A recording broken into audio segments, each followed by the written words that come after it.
Good morning, and welcome to the Marine and Mount Moriah worship experience. A happy resurrection to you, for this is the day that the Lord hath made. We've come to rejoice and be glad in it. We're excited and delighted that you've taken this time to share with us. Meet me this morning in the Gospel of St. Mark, chapter number 16, and we'll take a look at verses 1 through 8.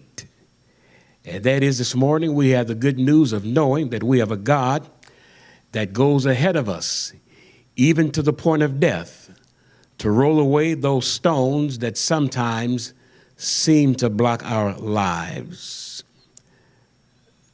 Growing up, there are two things I quickly learned that were basic types of situations that could take place in any person's life.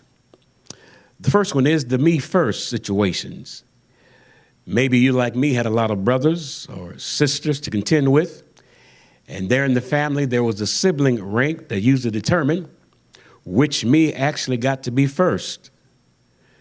Me first was a phrase that no doubt we learned when we were brought out, to no doubt maybe by parents giving some preferential treatment in terms of me first getting the ice cream, or me first taking that front row seat in the car. We screamed, me first, because we wanted the best selection, we wanted the biggest piece, and because we wanted to have the focus of attention on ourselves. We wanted to be center stage, and we wanted to be the envy of all who had to wait their turn. But sometimes winning the me first competition, yes, it did make us feel special. It made us, for just a moment, feel like you and I were the most important person in the world. But along with the me first situation, there is then that, no, you go ahead. Kids quickly learn that there are some situations where you definitely don't want to be first, but they're known as those go ahead situations. Part of perfecting your response in a go-ahead scenario depends about a careful delivery of that crucial line. You don't want to say it too quickly, too loudly, or get too excited about it, because sometimes it carries with it an unwanted me first experience. You go ahead had to be voiced with just the right amount of hesitation and a hint of willingness, because that statement, you go ahead, used to avoid the last helping of, no, you go ahead and get that last piece of food on the table, because it's food that you and I didn't really want to taste. So we said, you go ahead, because we didn't really want to take a risk. We didn't want to look foolish. We didn't want to suffer any pain. We didn't want to show any fear, or we didn't want to experience the unknown. So when we acceded to getting someone else to go ahead, we would step back, watch their reactions, and then mentally or physically prepare ourselves for when our turn came. Even though sometimes there was really nothing to be gained by letting someone else go ahead, you somehow felt safer just knowing that somebody had gone ahead of you. No, you first. No, you go ahead. Well, this is Easter Sunday morning. Easter Sunday morning, we're supposed to feel a sense of joy, wonder, triumph, and exaltation. But this morning, as you and I are drawn to the Gospel of St. Mark, in Mark's Gospel, these women that show up entered the tomb expecting to find the dead body of Jesus, their teacher. Instead, they find an angelic messenger who reveals to them that he has been raised. He, meaning Jesus, is not here. But if we're really honest this morning about the feeling that this empty tomb brings, you and I would better include feelings of relief, of safety, and of tremendous reassurance. The good news of Easter morning is that you and I are a people who have looked around at the sinfulness and shortcomings in our own lives. We have looked ahead to the finality of death and judgment. We have then cautiously eased up to Jesus. We've poked him in the side and said, no, Jesus, you go ahead. And you know from the story, that's exactly what he did. Jesus went ahead. He went so far to exclaim that me first, and practically pushed his way to the front of the line, through the Jerusalem city gates, into the disturbance at the temple, and then on to the cross at Golgotha. Jesus willingly went ahead to experience the suffering and death that you and I were to experience on our part. But this morning, you and I will exalt in the victory of Christ that he achieved over death, but we also in that experience feel a sense of safety and security that comes from watching someone else that is God's son who simply makes the statement come alive, go ahead. Questions asked then, what happened on Easter? A Sunday school teacher asked her class on the Sunday before Easter if they knew what happened on Easter and why it's so important. And one little girl raised her hand and spoke up. Easter is when the whole family gets together. You sit down at the table, you eat turkey, sing about the pilgrims and all of that. And the teacher says to the girl, no, that's not it. The second student responded, I know what Easter is. Easter is when you get a tree, you decorate it, you give gifts to everybody, and sing lots of songs. And the teacher replied, no, that's not Easter either. But then the third student spoke up. Easter is when Jesus was killed, put in a tomb, left for 3 days. And the teacher says, all right, you've got it. You know what Easter means to you. But then the student went on to state that then everybody gathers at the tomb and waits to see if Jesus is going to come out. And if he sees his shadow, he goes back inside, and we have 6 more weeks of winter. My friends, isn't that a weird ideal about Easter? But this morning, what does the Bible have to say about it? What is Easter to you? What really happened? Why is it important for Christians? And what implications does Easter have for the world? Come with me now to the Gospel of Mark, chapter 16, because there, Mark begins with a telling phrase that connects this passage with the preceding narrative and captures the pathos of those who had just witnessed Jesus' crucifixion. Here it is. It was dark. It was early. It was Sunday morning. They got up, and these 2 women put on their garments, grabbed their spices, and headed out on the dirt road that led out of the city. Yes, as the sun began to rise over the Jordan River, the narrow path on which they walked was lined with many dark shadows. But no shadow or darkness could compare with the darkness that hovered over and was consuming the souls of these 2 women. Listen to the words. Now that the Sabbath was over, 2 women returned to the tomb of Jesus in order to complete the grievous task none of them had asked for or longed to undertake. The thoughts of the last week were now ripping through their minds like violent tornadoes. They had been there with Jesus when he rode in on the colt before thousands, shouting his praises. What an incredible moment that was, but unfortunately, both their minds and the events of the last week did not stop there. Try as they might, but they could not stop those other thoughts. They could not keep the thoughts of the terrible scenes playing out again and again in their minds.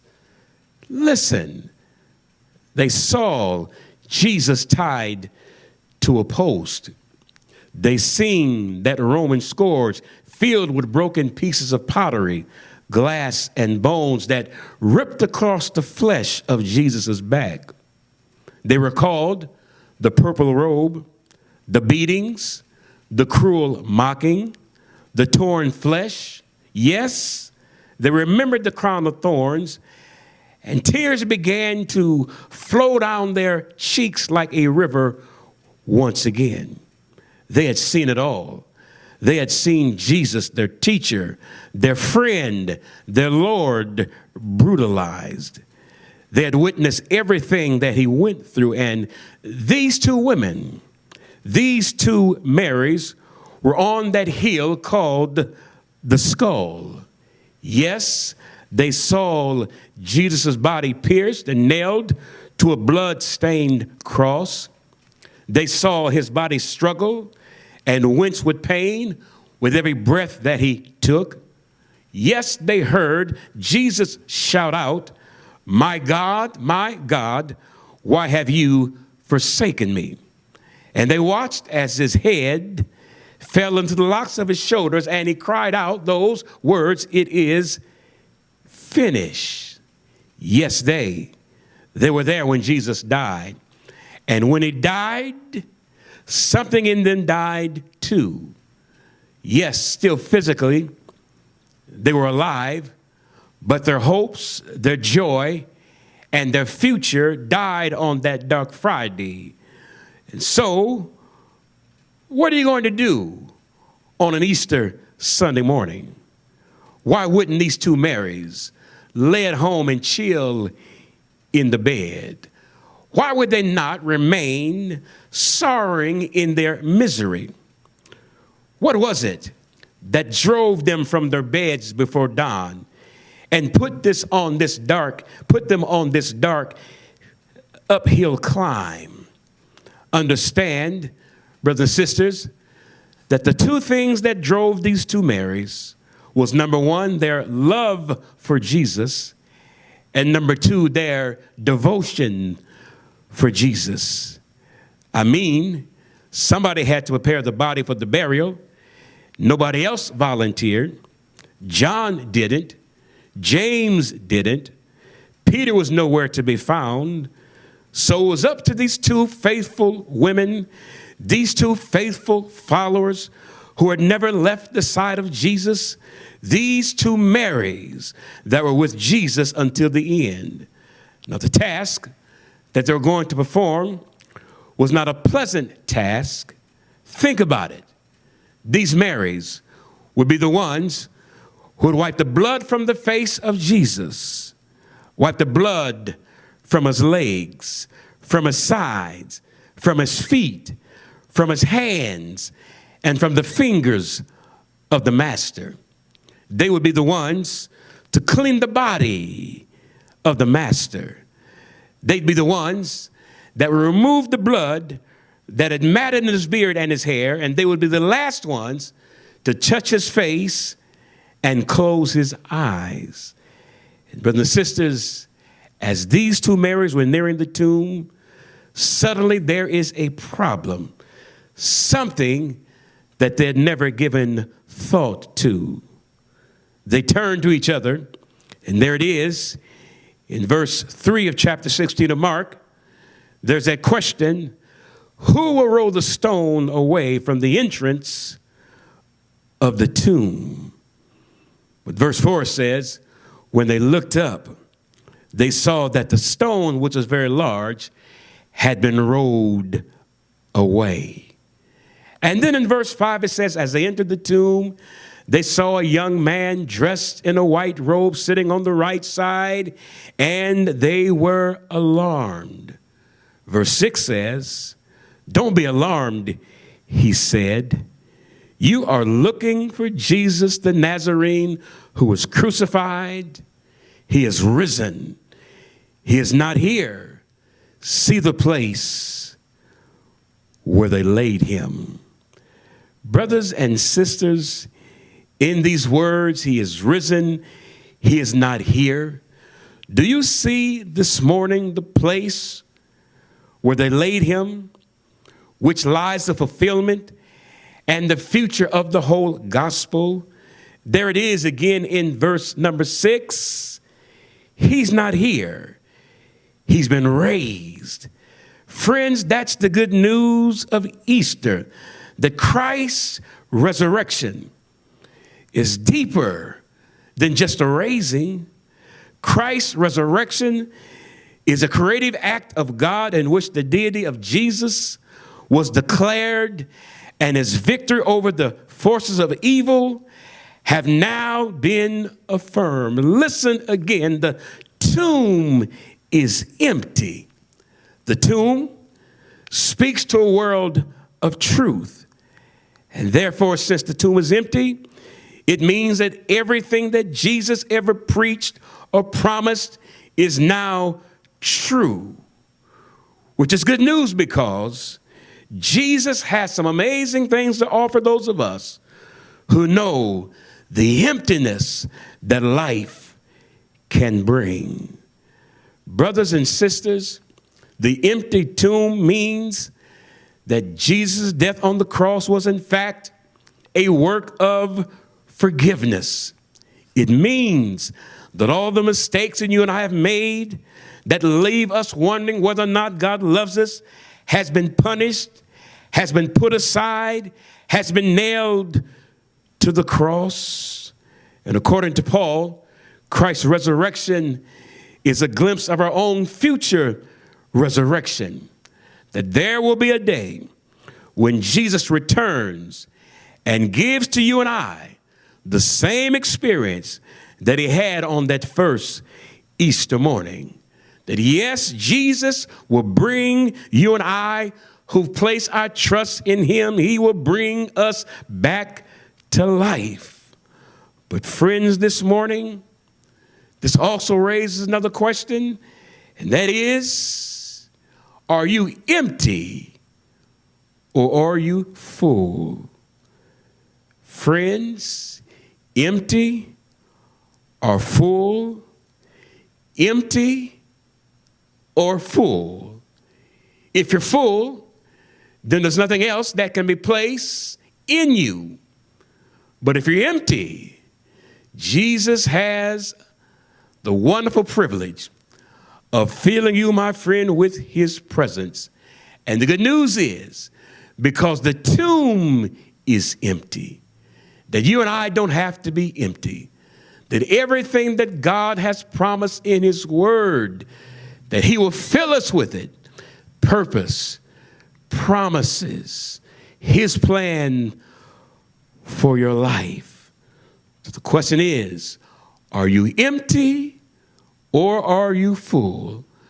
But the good news is, because the tomb is empty, I no longer have to live a life that is filled with emptiness, a life that is void, a life that is absence of the presence of the one that has made me. He's risen. But then you and I move to verse number 7, and there it is. It's the first order given to them, and that is to spread the good news. He says, but go, tell his disciples and Peter to meet me in Galilee. Friends, this morning, he begins by letting them know that he looks forward to seeing them even though they have forsaken him. And aren't you glad this morning that it's not just them, But he also tells his disciples and includes Peter, let Peter know by name that I want you to meet me in Galilee. What does that illustrate for us this morning?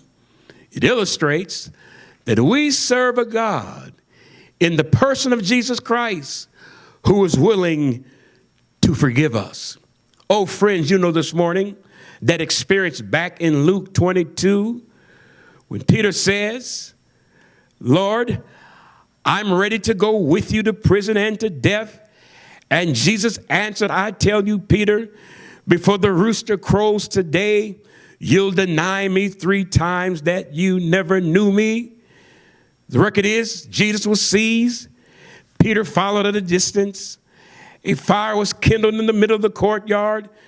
Peter sat down with them. A servant girl saw him and says, this man was with them.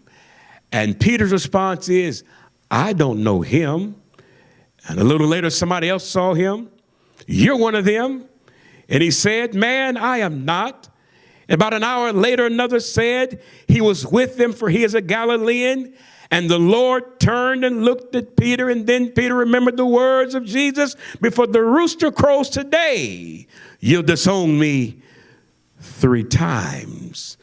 But the good news is, when Jesus got up from the grave, he told his disciples, you meet me in Galilee, and include old Peter.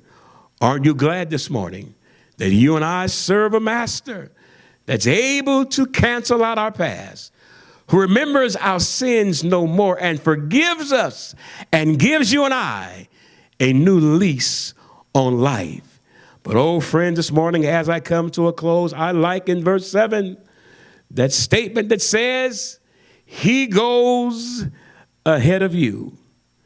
Tell the disciples, tell Peter that I'm going ahead of you into Galilee. And there you will see me, just as I told you. He goes ahead of us. Friends, this morning, in this current reality, the good news is that we have a God that's robed himself in human flesh that goes ahead of us. Come with me now. When Moses led the people away from Pharaoh and into the wilderness, the Lord went ahead of them as a pillar of fire by night and a cloud by day.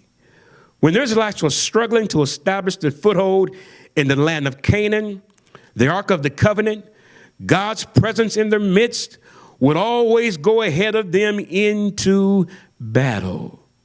And when the psalmist and the poets of Israel described God's ever-guiding presence, they sang of the mighty arm of God that would always go ahead of his people.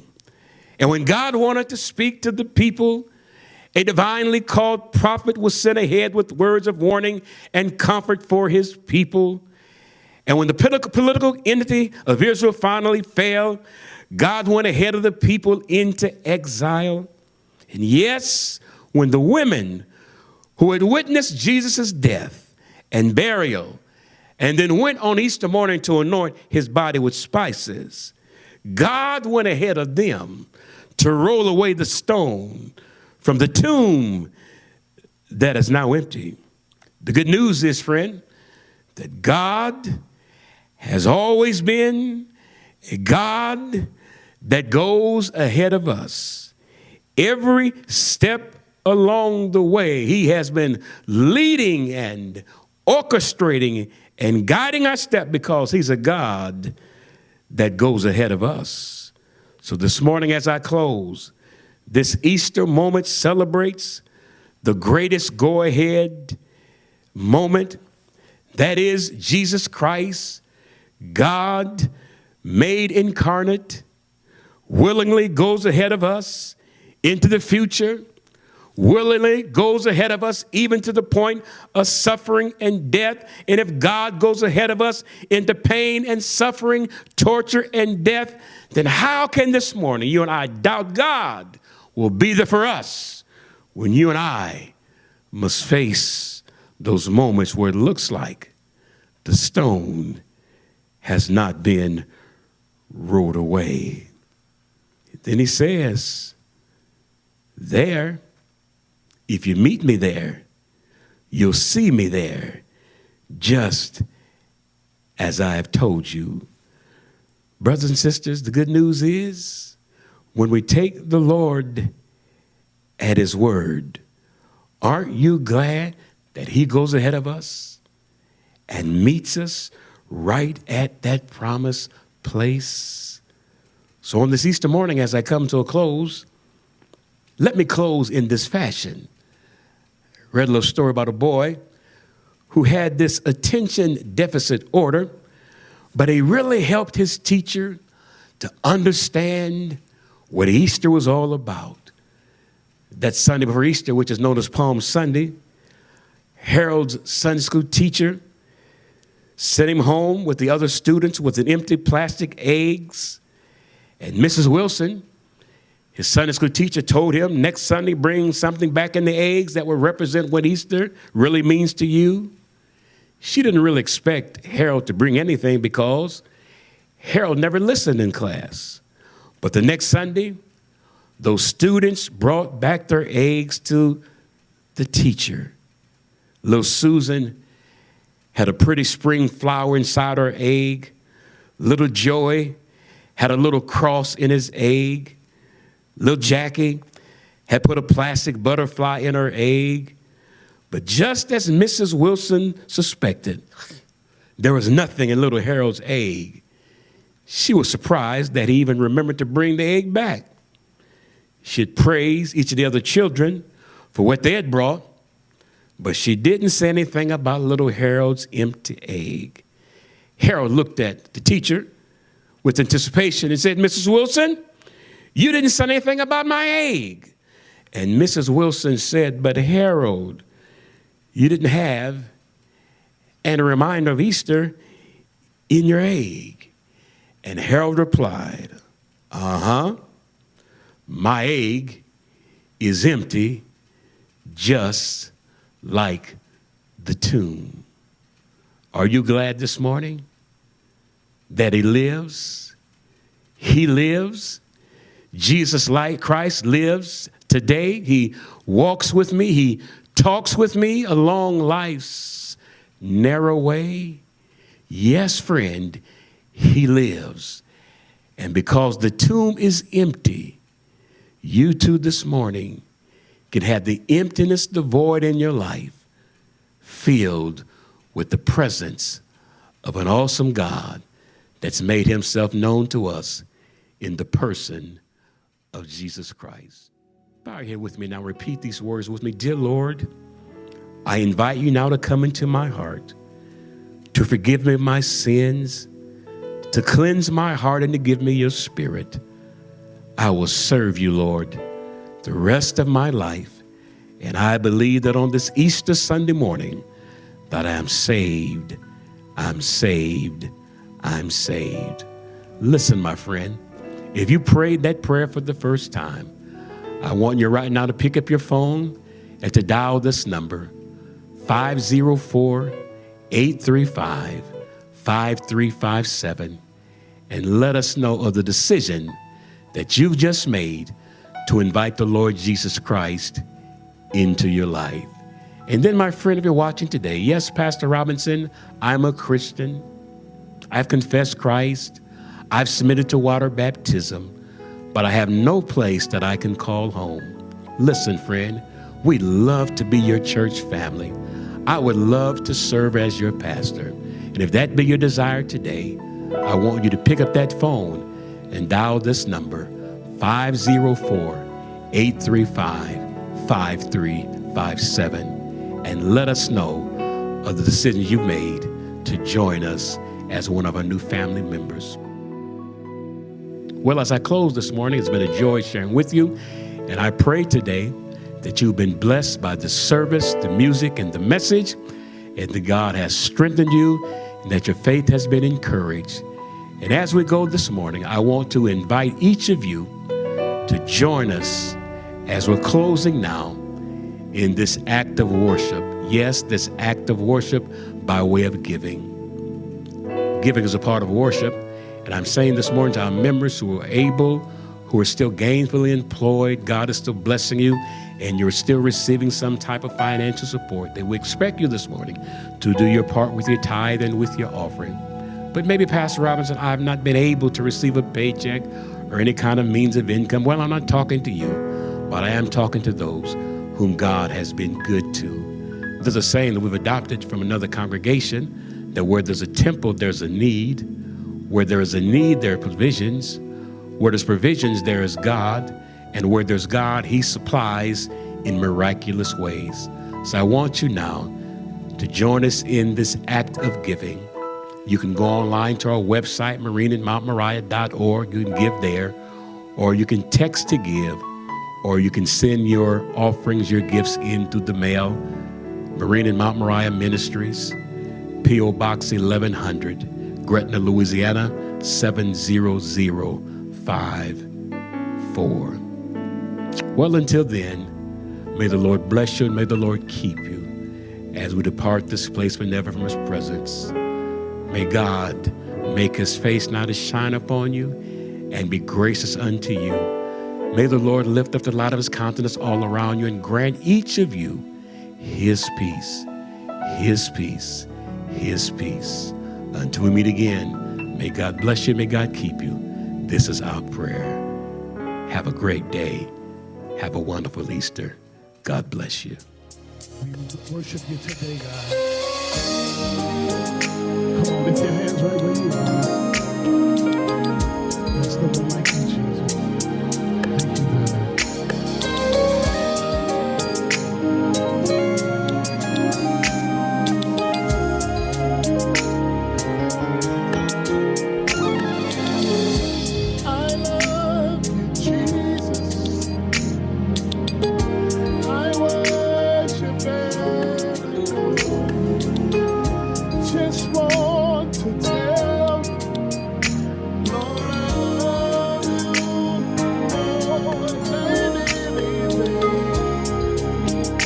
Love him this morning. He's worthy of the praise. I love you, Jesus. I worship and adore you. Just want to tell you, Lord, I love you more than anything. Come on, in your home this morning. Come on, say it. I love you, Jesus. Come on, lift it up right in the living room. I worship and adore you. Just want to tell you, Lord, I love you more than anything. Come on, one more time. Help us sing it this morning. I love you, Jesus. I love you, Jesus. Yes, Lord. I worship and adore you.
morning.